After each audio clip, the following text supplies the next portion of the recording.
The following program is a Creative Magic Network production.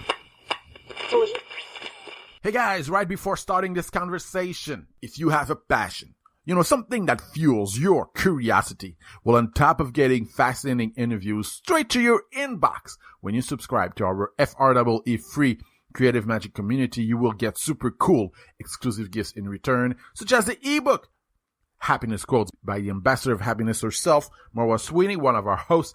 And also, this small book is an anthology of 25 inspirational quotes about living a happy life from the inside out. It is cataloged by Marwa Sweeney herself and further enhanced by her reflections. She offers information, anecdotal stories, and more to help underscore each contributor's growth. And she also provides suggestions to help you incorporate these maxims into part of your mental landscape. So you can subscribe for free FREE at FredericByé.com. That's Frederic with a C, bye like bye.com. You're listening to the Frederic Byé Show, where sky is the limit and space is the place. Here's your host, Frederic Byé. Alrighty, hello everybody, welcome. Come on in, sit down, relax, put your earbuds on. This is the Frederic Byé Show and welcome. This radio podcast is about unleashing your creativity. We talk to experts, we step into the unknown. It is an inspirational, magical, intuitive radio podcast as we chat with charismatic enigmas. That's right, people, artists from around the globe. Musicians, singers, radio hosts, business people, photographers, everything in between. I am Frederic Byé, the man of the hour, the man with the power, too sweet to be sour. Hey, I'm funky like a monkey. I sting like a bee, produce sweet honey. And I am ready. I am your favorite French Canucker. And today is the Friday edition of the Frederic Byé Show, where I share an article with you guys that I stumble upon this week. And, and articles that I think will ignite your creativity, tap into your intuition, and add a little bit of magic into your life. And today, the title of the article is How the Most Successful Creatives Create Their Own Luck, written by Ted Karsuski on August 6th, was published on August 6th, 2015. And it's funny because this week I was just, actually stepping out of the shower and I was thinking about, I've been fortunate enough to be, recently very lucky, with this podcast, more on that later, maybe not on this podcast, this episode, but later, maybe next week or in the near future. And I just thought, why did I get lucky? And I just realized that sometimes you got to get in the game first and then luck will come. It just, that's just my philosophy, right? That's just my philosophy in life. And I'm happy to share this article by Ted Karsuski, and I will just call him Ted, okay, just for the easier to pronounce, I guess. And he starts the article off by saying there's a lot we can do to reach personal and professional milestones. We can practice our big presentations ad nauseum. We can focus on our creative process, refining each step as we learn more about how our brains work. And we can do our homework beforehand to stay ahead of the game. But at some point, we have to accept that a lot of what people achieve in their lives has nothing to do with their ability, intelligence, or wit. It's often all about luck. And, this article was published on fastcompany.com by Ted Karsuski. And it's a website that I really respect. And Ted continues on and he says, in business today, we are all strapped for time. To stay organized, we've resorted to making lists every morning to keep on track and get everything we need to get done before we leave for the day. However, this level of organization does not allow for time for our minds to wander down pathways that by chance could ultimately lead to our next big idea. And he names a famous statistician and author Nassim Taleb, and he calls these unpredictable events as black swans. And Ted continues on and says, by meeting the right person at the right moment, you come up with the right idea. You suddenly find yourself in an unfamiliar situation with the opportunity to have all of your wildest dreams fully realized. So how do you get there? And he gives 3 starting points to get there.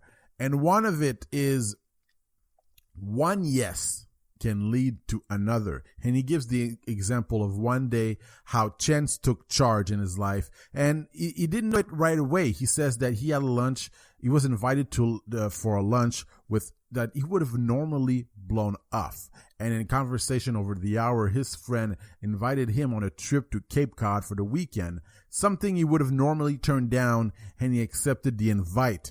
I mean, that was 2 yeses in a row, right? And those 2 yeses turned into a dozen, and then 100, and then 1,000. What he learned that day was the power of saying yes. Guys, I can be stuck up. I can really, really be stuck up and stubborn. And to be stuck up and stubborn can be really, really beneficial, or it can be really, really, really bad.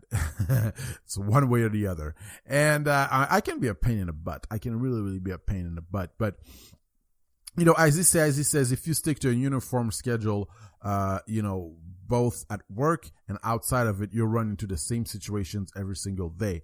And you won't experience anything new, and you won't open up your life to the wonders of chance. And that is true. We all get stuck in our ways. No matter what our age is.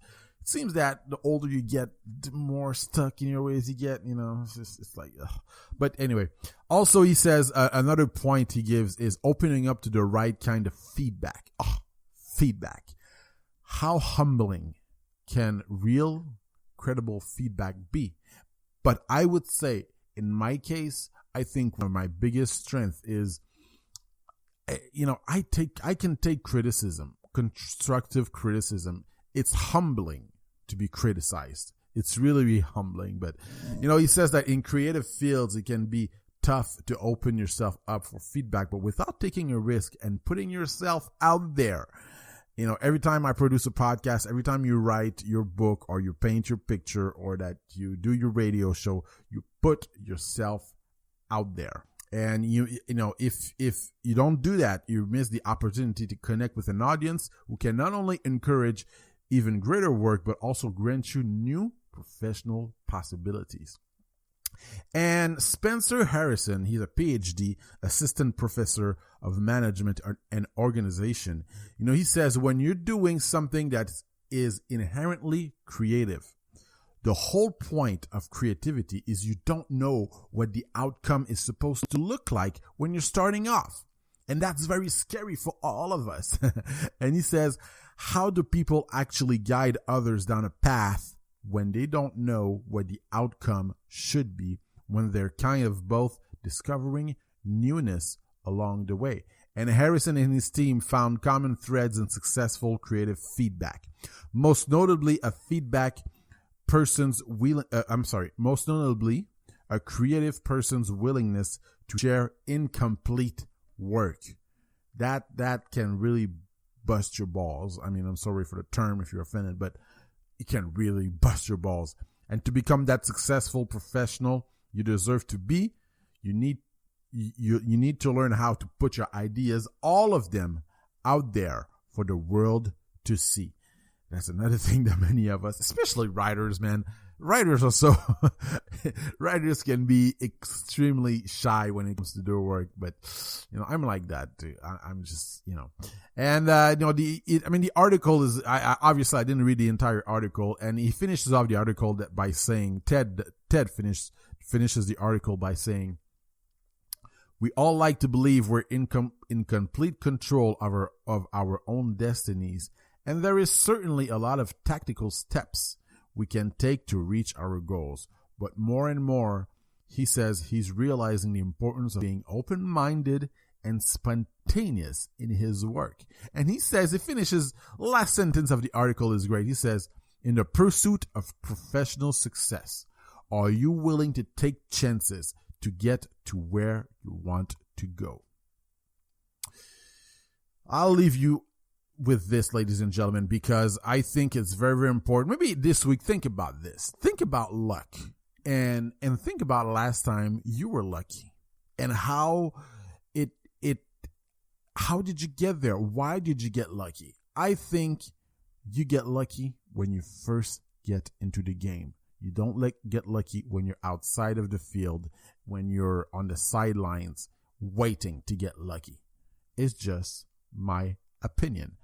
Next week, we have a wonderful lady. Her name is Jill Lublin, and she wrote the book, The Profit of Kindness. And we're going to talk about how kindness in this dog-eat-dog world of corporate world, oh my God, and not just corporate world, but the business world, even the creative world, as artists, man, there's competition out there. There is stuff out there. It's rough. It can be rough and can be very, very intimidating.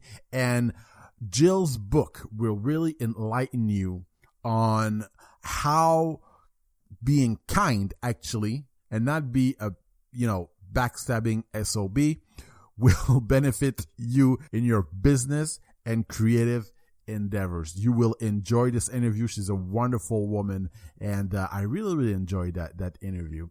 All right, guys, it's time for me to ride off into the sunset, and I hope you enjoyed this. I really do hope that you enjoyed this episode. With this, stay safe, and don't forget, live with purpose, passion, fire, and love. Bye-bye. Thank you for listening to the Frederic Byé Show. For more information, go to fredericbyé.com. That's Frederic with a C, Byé like bye-bye.com.